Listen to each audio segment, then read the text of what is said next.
সকালে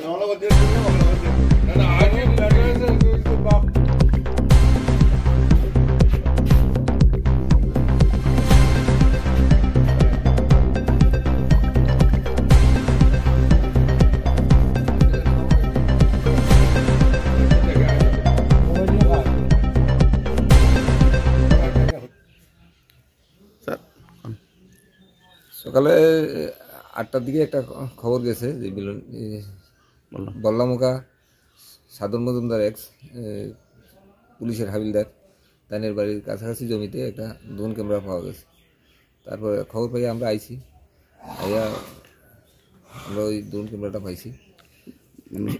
এটা কি তাদের বক্তব্য তো মানে অনেকদিন ধরে এদিকে আকাশে বাংলাদেশের সীমানা, এখানে বাংলাদেশের সীমানাতে উঠতেছে, তো তাদের বক্তব্য বলে যে হয়তো বাংলাদেশের হতে পারে। আপনাদের মানে দেখার পরে কি মনে হয়েছে যে এটার বিষয়? এটা এখানে আওয়ার পরে আমরাও জানতে পারছি যে এটা কয়েকদিন ধরে এদিকে ঘুরতে আছে, তো এর আগে আমরা নলেজে আইছে না। তো এটা সন্দেহজনক যে এটা হয়তো বাংলাদেশে হইতে পারে। বললাম। আপনার নাম? আমার নাম সাধন মজুমদার। আচ্ছা, কি হয়েছে আজকে যে বিষয়টা? বিষয়টা হচ্ছে সকাল 7টার দিকে আর কি। আজকে সকাল 7টার দিকে আমাদের জমি বর্গা চাষ করে গোপাল পাল, ও জমিতে গিয়া এটা জমিতে হয়েছে ড্রোন ক্যামেরা। হ্যাঁ, তো আমাদের কাছে নিয়ে এসেছে। হ্যাঁ, নিয়ে এসেছে। তারপরে আপনাদের থানাতে যোগাযোগ করলাম। হ্যাঁ, এটা কি জিনিস তো বুঝতে পারতেছি না, অত সম্ভবত ড্রোন ক্যামেরা। কিন্তু 7-8 দিন আগে এই ক্যামেরাটা এই দিক দিয়ে সকালবেলা আসে।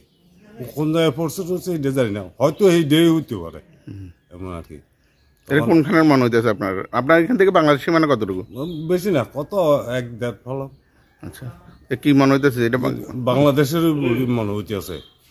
কারণ এটা এদিকে তো এমনি তো আর খেলা জিনিসটা যে এটা কেউ উড়াইতেছে তাও না, মানে মেনলি বাংলাদেশের মনে হইতেছে এটা বাংলাদেশের।